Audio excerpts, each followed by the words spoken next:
Class 7 ভূগোল class. আগের দিন আমরা আফ্রিকা মহাদেশের সম্পর্কে সাধারণ কিছু তথ্য জেনেছিলাম। আজকে তার পরের অংশটা আমরা এখানে করব। আজকে আমরা পড়ব আফ্রিকা মহাদেশের প্রাকৃতিক পরিবেশ। তার মধ্যে অন্তর্গত রয়েছে আফ্রিকার ভূপ্রকৃতি, আফ্রিকার নদ নদী, আমরা পড়ব আফ্রিকার জলবায়ু সম্পর্কে, আমরা পড়ব আফ্রিকার স্বাভাবিক উদ্ভিদ সম্পর্কে। এইখান থেকে আমরা 5টা জিনিস পড়ব। তো আজকে আমরা পড়ব আফ্রিকার ভূপ্রকৃতি। আফ্রিকা মহাদেশের অন্তর্গত আফ্রিকার ভূপ্রকৃতি।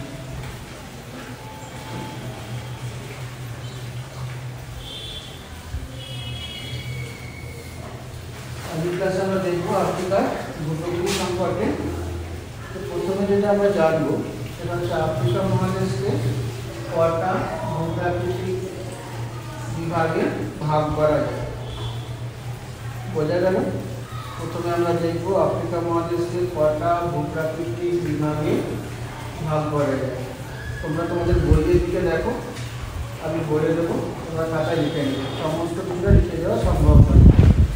প্রথম যে ভূপ্রাকৃতিক বিভাগটা রয়েছে তার নাম হচ্ছে আটলাস পার্বত্য অঞ্চল। 103 পাতায় দেখো, লাস্ট লাইনটা দিকে নজর দাও। এখান থেকে যে কোশ্চেনটা ডাইরেক্ট কোশ্চেন হয়, আফ্রিকার ভূপ্রকৃতিকে কটি ভাগে ভাগ করা যায় ও কী কী, তার একটি ভাগ হলো আটলাস পার্বত্য অঞ্চল। আশা করি কোশ্চেনটা তোমরা বুঝতে পেরেছো। আফ্রিকা মহাদেশের ভূপ্রকৃতিকে কটি ভাগে ভাগ করা যায় ও কী কী।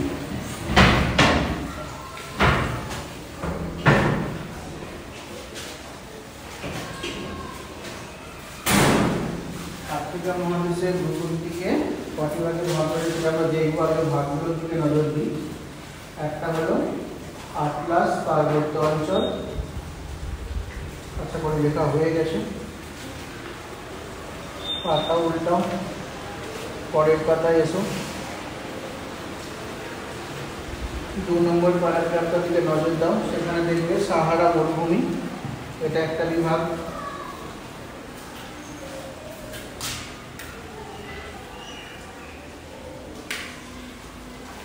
তাহলে দুটো বিভাগের নাম বললাম, একটা হচ্ছে আটলাস পার্বত্য অঞ্চল, 2 নম্বর ভাগটার নাম হচ্ছে সাহারা মরুভূমি। 3 নম্বর যে প্যারাগ্রাফটা আছে সেখানে চলে এসো। সেখানের দিকে নজর দিলে আমরা দেখতে পারবো পূর্ব আফ্রিকার উচ্চভূমি, পাতা নম্বর 104 এতে রয়েছে, পাতা নম্বর 104।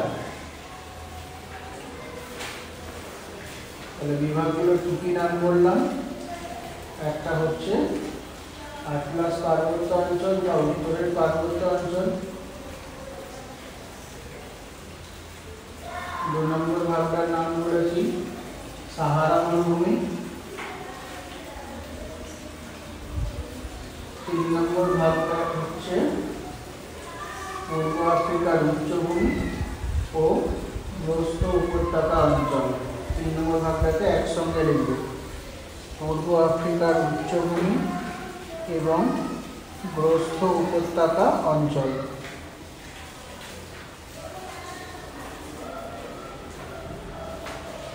হয়েছে? আর 4 নম্বর ভাগটা লিখে রাখো দক্ষিণের পার্বত্য অঞ্চল। সব কথাই বইতে আছে। আমার কথার দিকে শুনে শুনে যদি বই না দেখবে তাহলে খুঁজে পাবেন। নিজের মতো করে যখন বলছি আমি তখন তোমাদের মন যদি অন্যদিকে থাকে তাহলে কোনোদিনও খুঁজে পাবে না। 103 পাতার লাস্ট লাইনে আছে আটলাস পার্বত্য অঞ্চল। তারপরে 104 পাতায়, যখন আমি 104 পাতা বলছি পাতা ওঠানো উচিত, 104 পাতার দ্বিতীয় প্যারাগ্রাফটাতে দেখো সাহারা মরুভূমি লেখা আছে। প্যারাগ্রাফ কাকে বলে তোমাদের চিনে যাওয়া উচিত, কোনটাকে প্যারাগ্রাফ বলে। 2 নম্বর ভাগটা হচ্ছে সাহারা মরুভূমি। 3 নম্বর ভাগটা পাবো আমরা 104 পাতালি দেখো নিচের দিকে রয়েছে পূর্ব আফ্রিকার উচ্চভূমি এবং প্রস্থ উপত্যকা অঞ্চল। না খুঁজে পেলে সোজা সোজা লিখে নাও। 3 নম্বর ভাগটা হচ্ছে পূর্ব আফ্রিকার উচ্চভূমি এবং প্রস্থ উপত্যকা অঞ্চল। 4 নম্বর ভাগটা হচ্ছে দক্ষিণের পার্বত্য অঞ্চল। এটা তোমাদের বইতে নেই। 4 নম্বর বিভাগটা দক্ষিণ দিকে যে পার্বত্য অঞ্চলটা রয়েছে তার নাম হচ্ছে ড্রাকেন্সবার্গ পর্বতমালা। এগুলো তোমরা শোনা শোনা লিখে নাও। আফ্রিকা মহাদেশের দক্ষিণ দিকে যে পর্বত শ্রেণীটা রয়েছে তার নাম হচ্ছে ড্রাকেন্সবার্গ পর্বতমালা। আচ্ছা, যদি ড্রাকেন্সবার্গ বানান লিখতে অসুবিধা হয় তাহলে 101 পাতায় চলে যাও। বাঁ দিকের যে ছবিটা আছে 2 নম্বর ছবিটাতে দেখবে 101 পাতায়।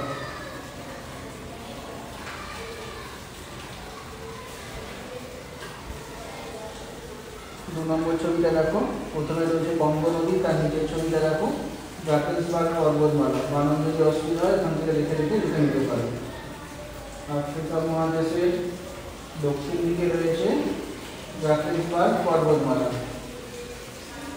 তাছাড়া আমরা পাবো নদী অববাহিকার সমভূমি অঞ্চল। ঠিক আছে, উপকূলীয় সমভূমি আর বদ্বীপন দ্বীপপুঞ্জ করলে তার একটা পার্ট বেরোবে। এত ডিটেলসে আমরা এখানে পড়বো না, অত বেশি আমাদের এই ক্লাসে নেই। বইতে যতটা আছে যেমনটা আছে আমি তেমনটাই পড়াবো, ততটাই পড়াবো, বেশি কিছু এক্সট্রা দেবো না। তোমাদের যদি জানার ইচ্ছা থাকে আমাকে জিজ্ঞাসা করলে তখন বলে দেবো। তো প্রথমে আমরা দেখব আফ্রিকার উত্তরের পার্বত্য অঞ্চল। একটা বিভাগের নাম বললাম আফ্রিকার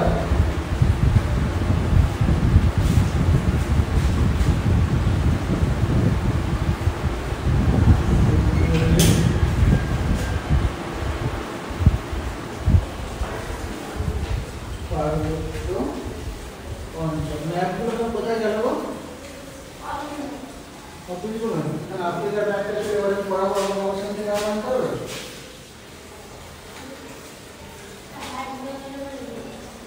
আফ্রিকার উত্তরের পার্বত্য অঞ্চল। এখানে দেখবো আফ্রিকা মহাদেশের উত্তর দিকে কোন পার্বত্য অঞ্চল আছে। ওই লেখাটা এখানে পড়ো, 103 পাতা লেখাটা পড়ো, পড়লে ওখানে পেয়ে যাবে।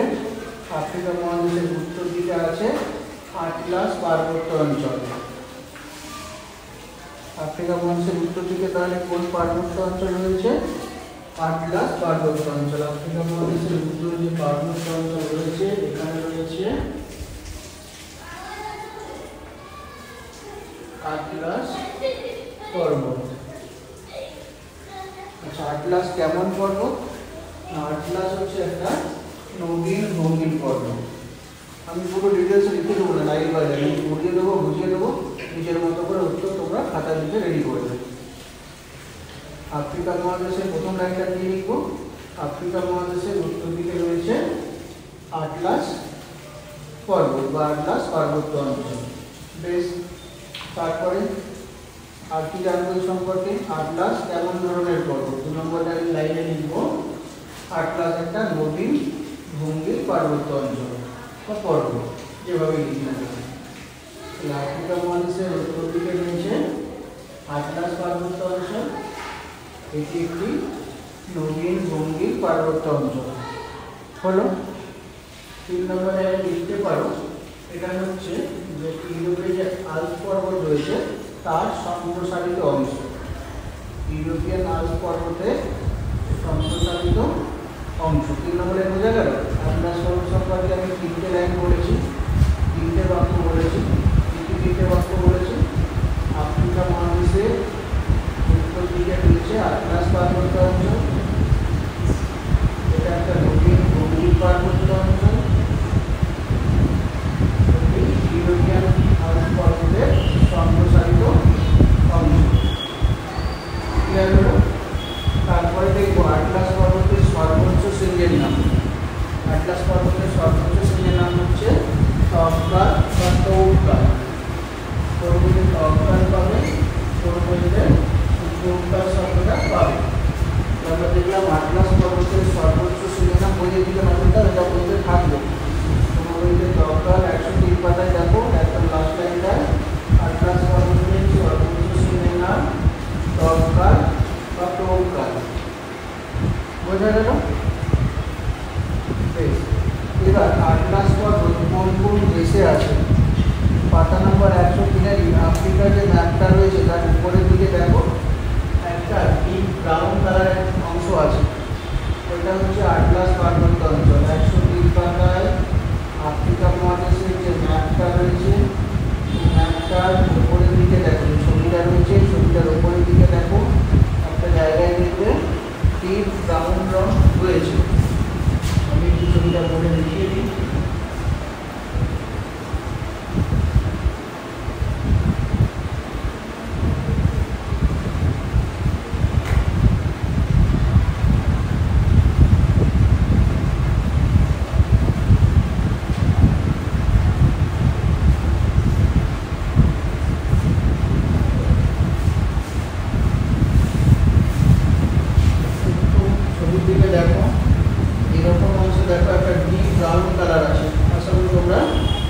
দেখতে পেয়েছো ম্যাপটাকে দেখো। তারপরে আমরা দেখব এই আটলাস পর্বত কোন কোন দেশে আছে। আটলাস পর্বত 3টে দেশ জুড়ে রয়েছে, মরক্কো, ইউরেশিয়া আর আলজেরিয়া। আটলাস পর্বত কোন কোন দেশে আছে বললাম? মরক্কো, ইউরেশিয়া আর আলজেরিয়া। বোঝা গেল? এই 3টে দেশে আমরা আটলাস পর্বতকে দেখতে পাই। আটলাস পর্বত সম্পর্কে আমরা কি কি শিখলাম? আফ্রিকা মহাদেশের বোর্ডের ছবিটার দিকে তাকালে বোঝা যাবে এটা হচ্ছে আটলাস পর্বত।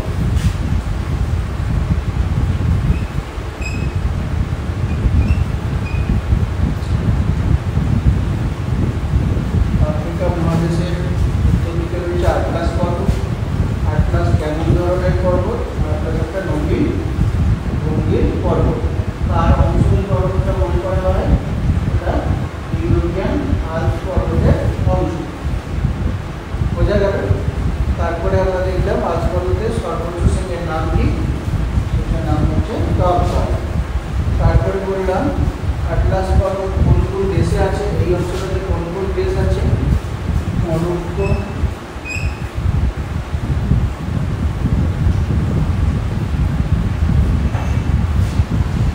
ইউরেশিয়া আর আলজেরিয়া।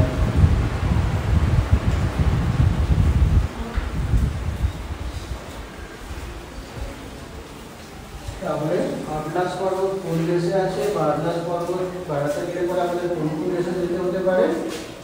মরক্কো, তিউনিসিয়া আর আলজেরিয়া। এই দেশগুলোতে গেলে আমরা আটলাস পর্বতকে দেখতে পাবো। বেশ, এবার দেখবো আটলাস পর্বতের 3টে অংশ বা 3টে অংশ নিয়ে বা 3টে পর্বত নিয়ে আটলাস পর্বত গঠিত হয়েছে। আটলাস পর্বতের কটা অংশের কথা বললাম? আটলাস পর্বতের 3টে অংশ। কি কি 3টে অংশ? ভূমধ্য সাগরের তীরের যে অংশটা তার নাম হচ্ছে টেল আটলাস, একটু কম নিচু অংশ এই অংশটা। আর মাঝখানের অংশটার নাম হচ্ছে গ্রেট আটলাস, এই অংশটা হচ্ছে সব থেকে বেশি উঁচু। আর সাহারা মরুভূমির দিকে যে অংশটা রয়েছে তার নাম হচ্ছে সাহারা আটলাস। তার সাহারা আটলাস পর্বতের কটা অংশ দেখলাম? 3টে অংশ বা কটা পর্বত নিয়ে? 3টে পর্বত নিয়ে। কি কি নাম? 3টে শ্রেণী নিয়ে আটলাস পর্বত। শ্রেণীগুলোর নাম কি? একটা হচ্ছে টেল আটলাস,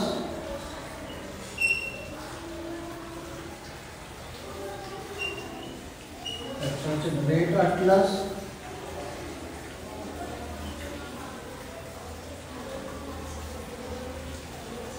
টেল আটলাস, গ্রেট আটলাস আর একটা হচ্ছে সাহারা আটলাস।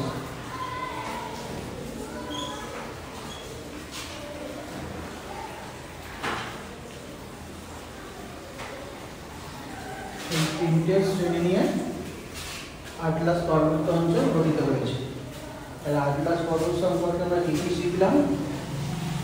আটলাস পর্বত আফ্রিকা মহাদেশের উত্তর দিকে রয়েছে ভূমধ্য সাগরের তীর বরাবর।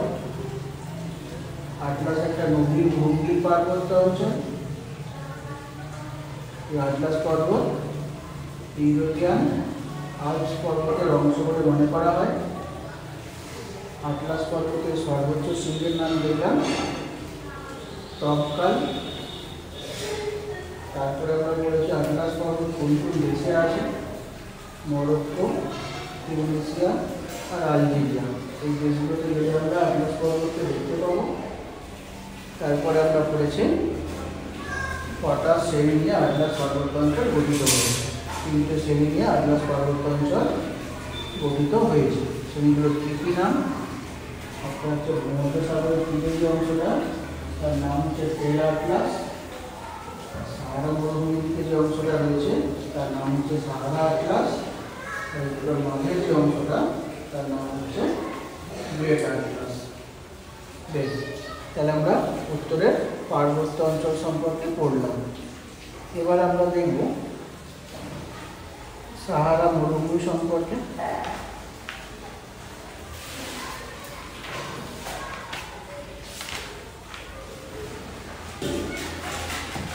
2 নম্বর ভাগটা হচ্ছে সাহারা মরুভূমি। 1 নম্বর ভাগটা করলাম আটলাস পার্বত্য অঞ্চল।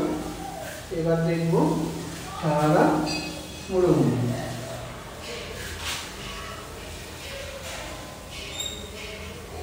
সাহারা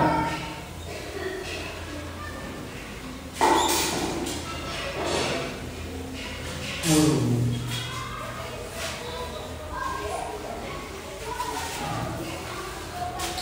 প্রথমে আমরা আশা করি তোমরা বুঝতে পেরে গেছো আটলাস পর্বত সম্পর্কে। এবার আমরা দেখব সাহারা মরুভূমি সম্পর্কে কী কী তথ্য রয়েছে, আমাদের বই অনুসারে কী কী জানতে হবে।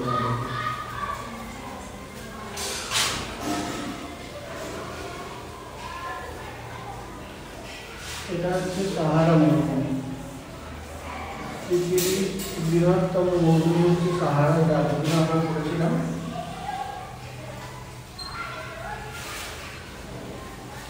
পৃথিবীর বৃহত্তম মরুভূমি। 100 নম্বর পাতায় চলে এসো। ম্যাপ দেখে দেখে বোঝার চেষ্টা করো এই অংশটাতে কোন কোন দেশ আছে। পাতা নম্বর 100-তে চলে এসো। বই খুলে দেখো, দেখে বোঝার চেষ্টা করো এই অংশটাতে কোন কোন দেশ পড়বে।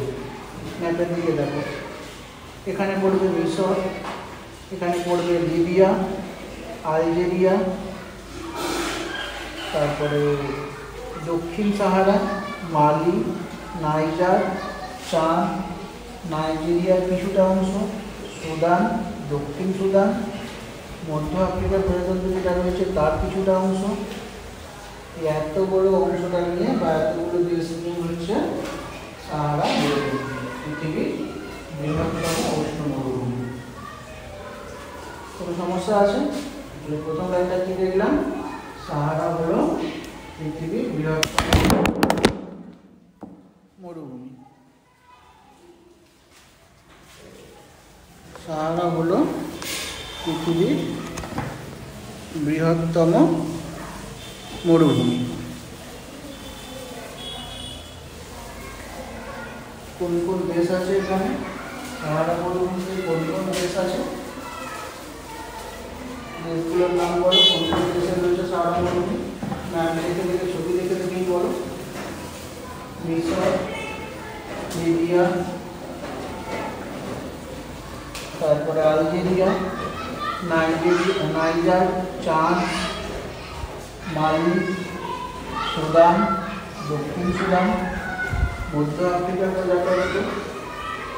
উপর থেকে নিচের দিকে পরপর দেখো, আমি কিন্তু দেশগুলো সাজিয়ে সাজিয়েই বলছি, উল্টোপাল্টা করে বলছি না। প্রথমে বলেছি মিশর, যে দেশটা প্রথম বলছি সেখানে যদি খুঁজে পাও তাহলে দেখতে পাবে। তোমার হাতের দিকে দেখো, মিশর হচ্ছে এই অংশটাতে আছে। বোর্ডের দিকে দেখো, ওখানে দেশটার নাম হচ্ছে মিশর, বাদামি রঙ দিয়ে দেখানো আছে মিশর। মিশরের বাঁ দিকটাতে দেখো সবুজ রঙ দিয়ে দেখানো আছে লিবিয়া। লিবিয়ার বাঁ দিকে দেখো হালকা পিঙ্ক রঙ দিয়ে দেখানো আছে আলজেরিয়া। আলজেরিয়ার নিচেটাই দেখো আবার সেই কী বলে ব্রাউন কালার দিয়ে দেখানো আছে মালি। মালির ডান দিকটা দেখো হলুদ রঙ দিয়ে আছে নাইজার। নাইজারের পাশে দেখো পিঙ্ক রঙ দিয়ে আছে দেশটার নাম চাঁদ। তার পাশে আবার হলুদ রঙ দিয়ে দেখো ডান দিকে সুদান। সুদানের নিচেটায় দেখো দক্ষিণ সুদান। তারপরে দক্ষিণ সুদানের বাঁ দিকটাতে দেখো মধ্য আফ্রিকার প্রজাতন্ত্র। আমি কিন্তু দেশগুলো সব সাজিয়ে সাজিয়েই বলেছি, এখানে একটা ওখানে একটা করে বলেছি, ম্যাপ ধরে সাজিয়ে সাজিয়ে বলেছি দেশগুলো পরপর কোথায় কোনটা রয়েছে, না খুঁজে পাওয়ার কিছু নেই। তাহলে সাহারা মরুভূমি কোন কোন দেশে আছে সেটা আমরা শিখলাম। প্রথম লাইনে সাহারা মরুভূমি সম্পর্কে যদি লিখতে বলা হয় বা জিজ্ঞাসা করা হয় কি বলবো, সাহারা হলো পৃথিবীর বৃহত্তম উষ্ণ মরুভূমি, তাই তো? তারপরে কোন কোন দেশগুলোতে দেখতে পাবো বা কোন কোন দেশগুলোতে বিস্তৃত সাহারা মরুভূমি সেটা লিখে দেবো। বেশ, এটা হলো। আচ্ছা, এবার ভূপ্রকৃতিগত দিক থেকে সাহারা মরুভূমি হচ্ছে একটা মালভূমি। এই লাইনটা অবশ্যই লিখবে, যেহেতু আমরা ভূপ্রকৃতি লিখছি এই লাইনটা আমাদের জন্য খুব ইম্পর্টেন্ট হয়ে যাবে।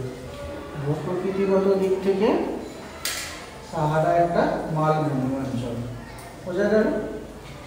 এইখানে মাঝে মাঝে কিছু উচ্চভূমি দেখা যায়, যেমন আহ্বাবার উচ্চভূমি আর টিবেস্টি, এইটুকুটাই আমরা পড়ব। আহ্বাবার আর টিবেস্টি, এখানে কোশ্চেন আছে সাহারা মরুভূমিতে অবস্থিত দুটো উচ্চভূমির নাম লিখে। আহ্বাবার আর টিবেস্টি। টিবেস্টি হচ্ছে সাহারা মরুভূমির সর্বোচ্চ অংশ, বোঝা গেল? তাহলে সাহারা মরুভূমি সম্পর্কে কি শিখলাম, 3-4টে লাইন বলে যাবে, বেশি কিছু নেই ওর মধ্যে বইতে, আর বেশি বলবো না এখানে। যতক্ষণ না তোমাদের জানার ইচ্ছা বাড়বে ততক্ষণ বেশি বাড়িয়ে রাখবে। তাহলে সাহারা মরুভূমি সম্পর্কে কি জানলাম? সাহারা হলো পৃথিবীর বৃহত্তম মরুভূমি, উষ্ণ মরুভূমি। কোন কোন দেশে আছে? মিশর, লিবিয়া, আলজেরিয়া, নাইজার, চাদ, সুদান, সাউথ সুদান, এই দেশগুলোতে রয়েছে সাহারা মরুভূমি। এই দেশগুলো রয়েছে প্রচারিত, বোঝা গেল? তারপরে কি শিখেছি? সাহারা হলো ভূপ্রকৃতিগত দিক থেকে একটা মালভূমি। সাহারা মরুভূমি ভূপ্রকৃতিগত দিক থেকে আসলে একটা মালভূমি অঞ্চল, বোঝা গেল? এখানে মাঝে মাঝে কিছু উচ্চভূমি দেখা যায়, যেমন আহ্বাবার উচ্চভূমি আর টিবেস্টি উচ্চভূমি। তার মধ্যে টিবেস্টি হলো এই সাহারা মরুভূমির সর্বোচ্চ শৃঙ্গ, বোঝা গেল? পরে আমরা সাহারা মরুভূমি সম্পর্কে আবার কিছু পড়বো, পরের দিকে আছে। এখন এখানটা হয়ে যাক, যেমন জেনারেল যাচ্ছে তেমনটাই হয়ে যাক। বেশ হলো। এবার আমরা দেখব পূর্ব আফ্রিকার উচ্চভূমি এবং প্রস্থ উপত্যকা অঞ্চল। 3 নম্বর বিভাগটার দিকে নজর দেব। পূর্ব আফ্রিকার সাহারা মরুভূমি বোঝা গেল, কি কি লিখবো সেটাও বোঝা গেল। এবার আমরা দেখব পূর্ব আফ্রিকার উচ্চভূমি ও প্রস্থ উপত্যকা।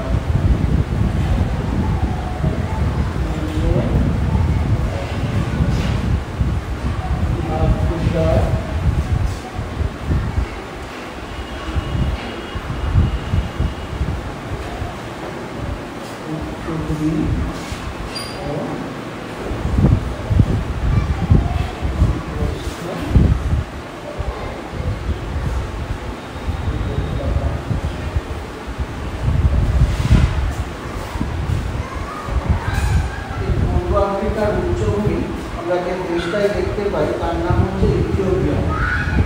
অনেক সময় এই উচ্চভূমিকে ইথিওপিয়ার উচ্চভূমিও বলা হয়। পূর্ব আফ্রিকার যে উচ্চভূমি সেটা আমরা কোথায় দেখতে পাবো? ইথিওপিয়াতে। এর দক্ষিণ দিকে রয়েছে মাউন্ট কেনিয়া, আর তারও দক্ষিণে রয়েছে মাউন্ট কিলিমাঞ্জারো আর ওয়েজি পর্বত, আর তার ডান দিকটায় রয়েছে ড্রাকেনসবার্গ পর্বতমালা। পূর্ব আফ্রিকার উচ্চভূমি কোন দেশে রয়েছে?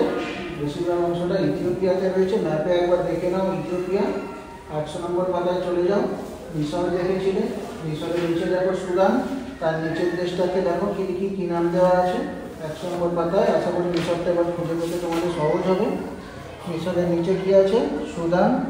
সুদানের নিচে দেখো দক্ষিণ সুদান, তার ডান দিকটায় দেখো কি আছে পিঙ্ক রঙটা, সুদান হলুদ রঙে আছে, তার নিচে দেখো পিঙ্ক রঙে কি আছে, দেশটার নাম ইথিওপিয়া। আশা করি পেয়ে গেছে। রাজধানীর নামটা দেখো দেখি কি আছে, ইথিওপিয়ার রাজধানী দেখো লেখা আছে ওখানে ইদ্রিস আবাবা, পেয়েছো? আছে কি নেই? ইথিওপিয়ার রাজধানীর নাম হচ্ছে ইদ্রিস আবাবা। দেখো তো বেশিরভাগ অংশটাই হচ্ছে এই ইথিওপিয়াতে রয়েছে, সেই জন্য উচ্চভূমিকে অনেকে ইথিওপিয়ার উচ্চভূমিও বলে থাকে। এর নিচের দিকে কি কি রয়েছে, পাতা নাম্বার চলে এসো 103-এ।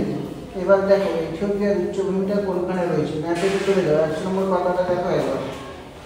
103 নম্বর পাতাতে ইথিওপিয়ার উচ্চভূমিটা দেখবে এই অংশটাতে সেট করা আছে একটা ব্রাউন রঙের, ডিপ ব্রাউন রঙের ইথিওপিয়ার উচ্চভূমি। বোঝা গেল? বোর্ডের দিকে দেখো একবার, এই অংশটা আশা করি খুঁজে পেয়েছো 103 নম্বর পাতায়। এটা হচ্ছে ইথিওপিয়ার উচ্চভূমি, ইথিওপিয়ার উচ্চভূমি।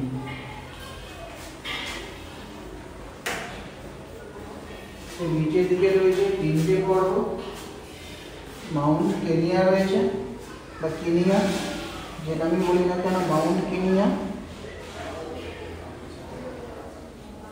তার নিচে রয়েছে মাউন্ট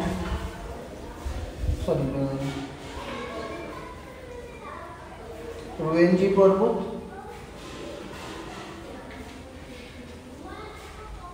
আর তারও নিচের দিকে দক্ষিণ দিকে রয়েছে এরকম অংশটাতে আমরা দেখতে পাবো ড্রাকেন্সবার্গ পর্বতমালা। এটা হচ্ছে ড্রাকেন্সবার্গ পর্বতমালা। বোঝা গেল? এই হচ্ছে আফ্রিকার ভূপ্রকৃতি। আচ্ছা, আর একটা জিনিস জেনে রাখো, এইখানে একটা গ্রস্ত উপত্যকা রয়েছে, তখন অনেক হ্রদ দেখতে পাবে। পাতা নাম্বার 103-এতেই দেখো দেখি, ওই ইথিওপিয়া দেখালাম তো, ওর পাশে পাশে দেখো 2-4টা হ্রদও দেখতে পাবে। নীল রঙের ছোটো ছোটো যে অংশগুলো রয়েছে খুব ভালো করে নজর দিয়ে দেখো, ছোটো ছোটো লেখা আছে। এই যে হ্রদগুলো, এগুলো সব প্রকৃতপক্ষে গ্রস্ত উপত্যকাতেই সৃষ্টি হয়েছে। যেমন টাঙ্গানাইকার হ্রদ পাবো, ভিক্টোরিয়া হ্রদ পাবো, অ্যালবার্ট হ্রদ পাবো। তার মধ্যে আফ্রিকার সবথেকে বড় হ্রদ হচ্ছে ভিক্টোরিয়া। কোশ্চেনটা নোট করে রাখো, আফ্রিকা মহাদেশের বৃহত্তম হ্রদের নাম। বৃহত্তম হলে হবে ভিক্টোরিয়া, আর দীর্ঘতম হ্রদের নাম হলে হবে টাঙ্গানাইকা বা টাঙ্গানিকা, টাঙ্গানিকা বা টাঙ্গানাইকা। দুটোই ওখানে আছে। দুটো কোশ্চেনের আলাদা আলাদা উত্তর, কোশ্চেন দুটো প্রায় কাছাকাছি। একটা হচ্ছে আফ্রিকার বৃহত্তম হ্রদের নাম কি,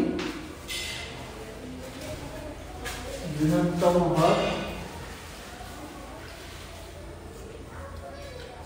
এটা হচ্ছে ভিক্টোরিয়া, আর একটা হচ্ছে দীর্ঘতম হ্রদ, এটা হবে টাঙ্গানাইকা বা টাঙ্গানিকা। বোর্ডের দিকে দেখো আমি লিখে দিয়েছি, একটা বৃহত্তম হ্রদ আর একটা হচ্ছে দীর্ঘতম হ্রদ। বানান বইতেই পাবে, 103 পাতাতে দেখো ভিক্টোরিয়া পাবে। কোনখানটা পাবে, ইথিওপিয়ার উচ্চভূমি ছিল তো, এই নিচের দিকে দেখো এখানটা হচ্ছে তোমার ব্লু রঙের আছে, এখানে একটা আছে, আর তুমি লম্বা করে এখানটায় রয়েছে, দুটোই ব্লু রঙের। নজর দিয়ে দেখো, বোর্ডের দিকে একবার দেখে নাও। এর আশেপাশে দেখবে ব্রাউন রঙ আছে, ব্রাউন রঙ রয়েছে এর আশেপাশে। এই দুটোকে হচ্ছে নীল রঙ দিয়ে দেখানো আছে, এটা নীল রঙ দিয়ে দেখানো আছে, এটা নীল রঙ দিয়ে দেখানো আছে। এর আশেপাশে ব্রাউন বা বাদামি রঙ আছে। আশা করি এবার খুঁজে পেয়ে যাবে। বুঝতে পারছো? নীল রঙ দিয়ে দেখানো হচ্ছে। উপরেরটা হচ্ছে ভিক্টোরিয়া পাবে, এটাকে ভিক্টোরিয়া পাবে, আর এটা হচ্ছে টাঙ্গানাইকা পাবে। আশা করি খুঁজে পেয়ে গেছো। পাচ্ছ না, বুঝতে পারছো না? আচ্ছা বেশ, দেখি তো আর কোথাও আছে কিনা ম্যাপে। আর কি ম্যাপ দিয়েছে? আর ম্যাপ আফ্রিকার দেয়নি। পরের দিন ম্যাপ আনলে আমি দেখাবো। ম্যাপগুলো তো ওখানে পাঠিয়ে দিয়ে ভুল করলে। পাতা নাম্বার 103-এতে চলে এসো, 113 দেখি অনুমান করতে শেখো। 113 নম্বর পাতায় দেখো ভিক্টোরিয়া বানানো সব পেয়ে যাবে। ভিক্টোরিয়া হ্রদ 113 নম্বর পাতা, একদম নিচের দিকে দেখো, যেখানে 113 লেখা আছে তার জাস্ট একটু উপরে।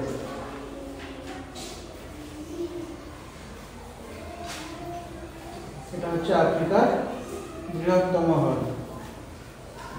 আর আফ্রিকার দীর্ঘতম হ্রদ ওটা ওখানে দেওয়াই নেই, টাঙ্গানাইকা বা টাঙ্গানিকা।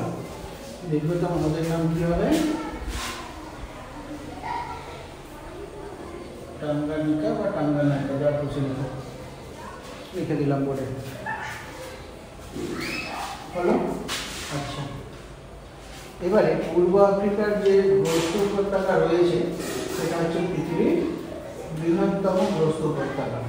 এটা অনেকবার পরীক্ষা এসেছে, তোমাদের ক্লাসের জন্য যেমন ইম্পর্টেন্ট, চাকরি পরীক্ষার কোশ্চেন ক্ষেত্রেও এই কোশ্চেনটা অনেকবার এসেছে। যখন বড়ভাবে চাকরি পরীক্ষাগুলো দেবে সেখানে তো পাস করতে হবে, তখন এই কোশ্চেনগুলো খুব ইম্পর্টেন্ট হয়ে যায়।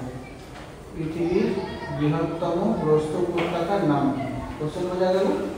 পৃথিবীর বৃহত্তম গ্রস্ত উপত্যকার নাম কি? পৃথিবীর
বোঝা গেল? এই উপত্যকাতে অনেক হ্রদ গড়ে উঠেছে, আর এই উপত্যকার মধ্য দিয়ে দীর্ঘতম নদী নীলনদ প্রবাহিত হয়েছে। তাহলে আজকের ক্লাসে আমরা পড়লাম আফ্রিকা মহাদেশের ভূপ্রকৃতি সম্পর্কে। সবগুলোকে তোমাদের দেখিয়ে দিয়েছি, শুধু একটা কোশ্চেন বাদ হয়ে গেছে। আফ্রিকা মহাদেশের সর্বোচ্চ শৃঙ্গের নাম একটা আমরা পড়েছি এর আগে, আটলাস পর্বতের সর্বোচ্চ শৃঙ্গ টপকা। এখন একটা কোশ্চেন দিলাম, আফ্রিকা মহাদেশের সর্বোচ্চ শৃঙ্গের নাম হচ্ছে মাউন্ট কিলিমাঞ্জারো। আফ্রিকা মহাদেশের সর্বোচ্চ শৃঙ্গের নাম কোশ্চেনটা বোঝা গেছে? তো আফ্রিকার সর্বোচ্চ শৃঙ্গ, আফ্রিকার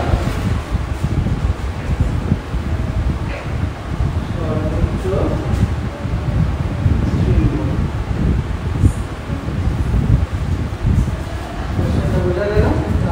সর্বোচ্চ শৃঙ্গের নাম কি? Mount Kilimanjaro. 104 পাতায় চলে এসো, বানানটা সব পেয়ে যাবে, ছবি আছে 104 নম্বর পাতায়।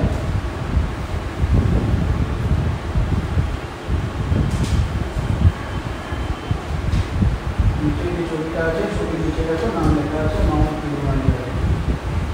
আফ্রিকা মহাদেশের সর্বোচ্চ শৃঙ্গের নাম কি হলো? Mount Kilimanjaro. দুটো কোশ্চেন কাছাকাছি, একটা হচ্ছে আটলাসের সর্বোচ্চ শৃঙ্গ। আটলাসের সর্বোচ্চ শৃঙ্গের নাম কি ছিল? কি পড়েছি আমরা একটু আগে লিখলাম, আটলাসের সর্বোচ্চ শৃঙ্গ কি ছিল নাম? এটা ছিল টপকা, তাই তো? আর আফ্রিকা সর্বোচ্চ শৃঙ্গের নাম কি হবে?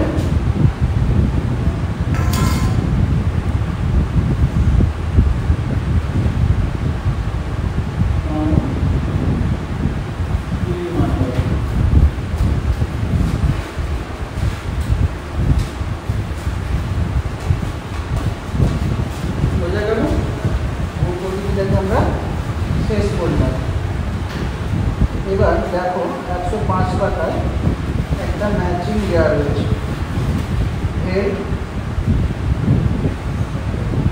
আচ্ছা, ডান দিকে যেগুলো কক্ষ আছে না, ওগুলোকে একদিকে করে দাও। ডান দিকে গুলো তো কক্ষ আছে, বাম দিকে গুলো তো কক্ষ দিয়েছে, ডান দিকে গুলো তো কক্ষ দিয়েছে, ডান দিকে একদিকে করে দাও। আটলাসের আগে 1 লিখো, দক্ষিণ আফ্রিকা কিলোমিটারে 2 লিখো, কারেকশন করে দাও, তাহলে আমার বোঝাতে সুবিধা হবে। 1 2 3 4 5 পরপর আশা করি হয়ে গেছে। বেশ, তাহলে ভেল্ট হবে কোনটা? ভেল্টের পাশে 2 লিখে দাও। মাঝে যখন ভেল্ট আছে ওর পাশে 2 লিখে দাও। তাহলে ভেল্ট কি হলো? ভেল্টের পাশে 2 লিখে দাও। তাহলে ভেল্ট কি হলো? দক্ষিণ আফ্রিকার তৃণাঞ্চল।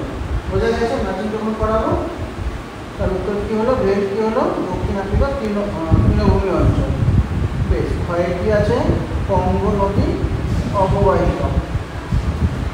আচ্ছা, ওটাতে 4 নম্বর যেটা আছে দেখো, ঘন জঙ্গল চিরসবুজ, ওটা হবে 4 লিখে দাও। কঙ্গো নদী অববাহিকার কথা 4 লিখে দাও, হলো।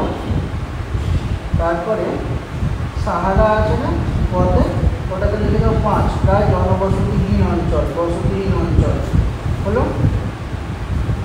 তারপরে মাউন্ট তবকাল আছে, ওর পাশে লিখে দাও 1, ওটা কি হলো? তবকাল সাথে কার ম্যাচিং হচ্ছে? আটলাস পর্বতমালা, কারণ আটলাসের সর্বোচ্চ শৃঙ্গ। তারপরে কি আছে? প্রস্থ উপত্যকা, তাহলে ওটা হয়ে যাবে 3 নম্বর দিয়ে দাও। দুটো ফাটলের মধ্যবর্তী নিচু অংশ। বোঝা গেল ম্যাচিংটা? বেশ, এবার দেখো, সাহারা মরুভূমিতে জনবসতি প্রায় দেখা যায় না। এত বড় একটা অংশ, সেখানে জনবসতি খুবই কম, প্রায় ফাঁকা ফাঁকা একদম পুরো অঞ্চলটা সাহারা মরুভূমি প্রায় ফাঁকা, জনবসতি শূন্য। কেন এমন হলো? কারণ দিনের বেলা সেখানে প্রচুর গরম, বুঝতে পারছো? প্রচুর গরম, সেখানে এত গরম থাকতে পারবে না। আবার রাত্রিবেলা প্রচন্ড ঠান্ডা পড়ে যায়, খুব ঠান্ডা, ঠান্ডাও সহ্য করতে পারবে না। তারপর সেখানে টানা হয়তো এখনো জায়গা রয়েছে 20-25 বছর বৃষ্টিপাত হয়, একটু তো জল নেই। যদি জল না থাকে তাহলে সেখানে কৃষিকাজ সম্ভব নয়। কৃষিকাজ যদি সম্ভব না হয়, খাবার কোথা থেকে পাবে? গাছপালা জন্মাবে না, খাবার পাবে না, জল নেই, খুব গরম, একটা অস্বাস্থ্যকর জলবায়ু। সেখানে জনবসতি গড়ে উঠবে? সেখানে কি তোমরা কেউ থাকতে পছন্দ করবে? এমন একটা জায়গা এটা খুব গরম, দিনের বেলা খুব গরম, রাত্রিবেলা খুব ঠান্ডা, বৃষ্টিপাত প্রায় হয় না, খুব সামান্য বৃষ্টিপাত। এখনো কিছু জায়গা রয়েছে মরুভূমির ভেতরে, যে জায়গাগুলোতে হয়তো 20-25 বছর ধরে এখনো বৃষ্টি হয় না, গাছপালা জন্মাবে না, কৃষিকাজ হবে না, খাবার পাবে না, শুধু বালি আর বালি, রাস্তাঘাট নেই। তোমরা কি এমন কোনো জায়গায় থাকতে চাইবে? নিশ্চয়ই চাইবে না। ঠিক সেই কারণে সাহারা মরুভূমি জনবসতিহীন, জনবসতি দেখা যায় না। বোঝা গেল? তারপরে কোশ্চেনটা দেখো, নীলনদ মিশরের মরু অঞ্চলকে সবুজ করে তুলেছে কেন? একটু ম্যাপের দিকে দেখো।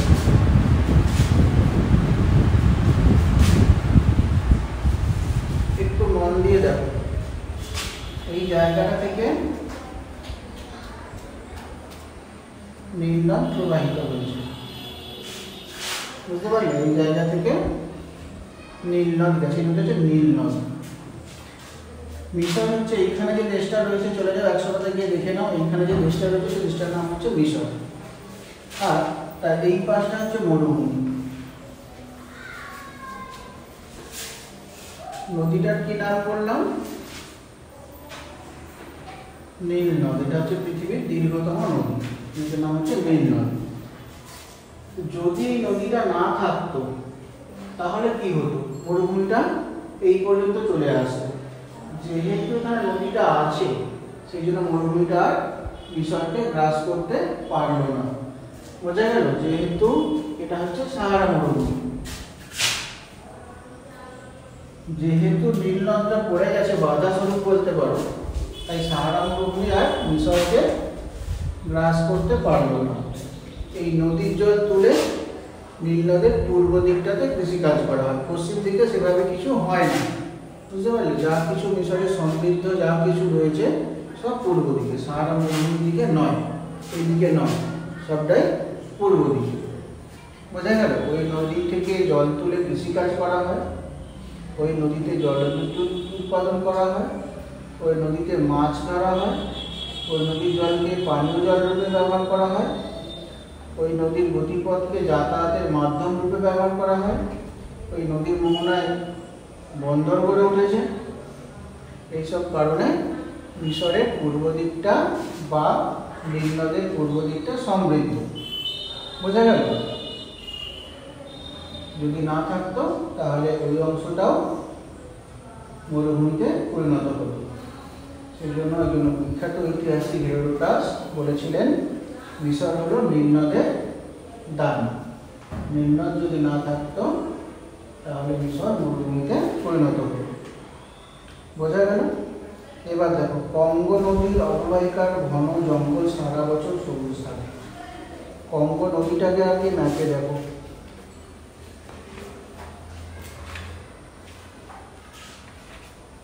পাতা নাম্বার 106-তে চলে এসো।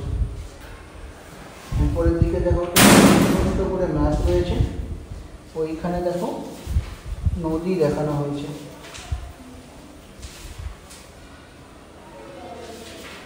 ঠিক আছে, নদীগুলোর নাম দেখো, আফ্রিকার প্রধান প্রধান নদীগুলোতে দেখানো হয়েছে। কী কী নদী দেখতে পাচ্ছ? নীলনদটা পেয়েছো? আশা করি নীলনদ পেয়েছো। নীলনদের নিচেটাই দেখো কঙ্গো নদী, পেয়েছো? কঙ্গোর নিচে দেখো জামবেসি, জামবেসির নিচে দেখো অরেঞ্জ, আর একদম উপরের দিকে একটা নদী বাদ হয়ে গেল, তার নাম নাইজার নদী। এই হচ্ছে আফ্রিকার প্রধান প্রধান নদী। তো আমাকে কোশ্চেনে দিয়েছে কঙ্গো নদী অববাহিকা অঞ্চলে ঘন জঙ্গল সারা বছর সবুজ থাকে কেন? আচ্ছা, এবার একটু ম্যাপের দিকে চলে এসো, জায়গাটাকে বোঝো, নদীটাকে ভালো করে বুঝে নাও। এখানে নদীটাকে দেখলে ওই জায়গাটাকে একটু ভালো করে মাথার মধ্যে ছবিটাকে ঢোকাও। 106 পাতার ছবিটা দেখে এবার চলে এসো 100 নম্বর পাতায় চলে এসো। ওটাকে দেখলে এবার 100 নম্বর পাতায় যে ছবিটা আছে চলে এসো। ওইখানটা দেখে বোঝার চেষ্টা করো কঙ্গো নদীটা কোনখানে হতে পারে আর কোন কোন দেশগুলোর উপর দিয়ে যেতে পারে। ওখানে দেখো অনেকগুলো দেশ রয়েছে, তাই তো? নদীটাকে দেখেছো, দেখে এবার বোঝার চেষ্টা করো কোন কোন দেশ হতে পারে। দেখো মাঝখানে সবুজ মতো একটা অংশ রয়েছে, গণপ্রজাতন্ত্রী কঙ্গো, পেয়েছো? আচ্ছা, তার বাঁ দিকটায় দেখো পিঙ্ক রঙের রয়েছে দেশটার নাম ব্রাজাভিল, তার উপরে দেখো গ্যাবন, তার উপরে দেখো কঙ্গো, পেয়েছো? এই দেশগুলোর উপর দিয়ে কঙ্গো নদী প্রবাহিত হয়েছে। বেশ, এবারে দেখো দেখি ওই দেশগুলোর উপর দিয়ে একটা রেখা টানা হয়েছে, লাইন টানা হয়েছে, বাঁ দিক থেকে ডান দিকে কত মান দেওয়া আছে। ওই রেখাটার মান কত? একদম বাঁ দিকে চলে এসো, দেখো ডিগ্রি দিয়ে দেওয়া আছে একটা, পেয়েছো? আশা করি 0 ডিগ্রি পেয়েছো কি পাওনি? এই 0 ডিগ্রি রেখাটার নাম কি? এটা হচ্ছে নিরক্ষরেখা। যখন বলে আমি নিরক্ষরেখা দেখাই তার মান কত লিখি? 0 ডিগ্রি। অনেকবার হয়েছে এগুলো সব পড়ানো। তাহলে ওই দেশগুলোর উপর দিয়ে নিরক্ষরেখা প্রসারিত রয়েছে। আর আমরা জানি যে নিরক্ষীয় অঞ্চলে সারা বছর প্রচুর বৃষ্টিপাত হয়, 200 সেন্টিমিটারেরও বেশি, আর বার্ষিক গড় উষ্ণতা 25 ডিগ্রি সেন্টিগ্রেডেরও বেশি থাকে। অর্থাৎ সারা বছর প্রচুর গরম, সারা বছর প্রচুর বৃষ্টিপাত। পৃথিবীর যে যে জায়গায় আমরা এই দুটো বৈশিষ্ট্যকে দেখতে পাবো সেখানে সেখানে চিরহরিৎ অরণ্য জন্ম হবে। নিরক্ষীয় চিরহরিৎ বৃষ্টি অরণ্য জন্ম হবে, যে গাছগুলোর পাতা খুব বড় বড় হবে, চওড়া হবে, বনগুলি ত্রিস্তর বিশিষ্ট হবে, চাঁদোয়ার সৃষ্টি হবে। সেই জন্য ওই অঞ্চলটাকে সারা বছর সবুজ থাকে। সোজা করে বলি তাহলে কি উত্তর লিখব? কঙ্গো নদীর অববাহিকা নিরক্ষীয় জলবায়ু অঞ্চলের অন্তর্গত। ভালো করে শোনো, আগে বুঝো, তারপরে লিখো।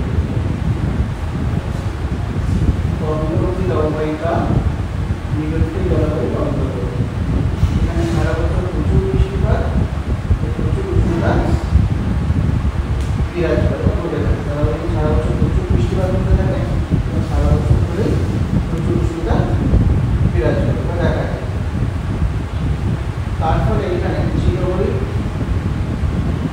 বৃক্ষের বনভূমির সৃষ্টি হয়েছে। বোঝা গেল? তাই এবার লাস্ট লাইনটা, উত্তর লাইনটা লিখে দেবো। কি ছিল তোমার প্রশ্ন লাইনটা? এটা দিয়ে উত্তর লাইনটা লিখে দেবো। কঙ্গো নদীর অববাহিকায় ঘন জঙ্গল সৃষ্টি হয়েছে। বোঝা গেল? এটা কেমন দাঁড়ালো? লিখবে কঙ্গো নদীর অববাহিকা অঞ্চল নিরক্ষীয় জলবায়ুতে অন্তর্গত। এই জলবায়ুতে সারা বছর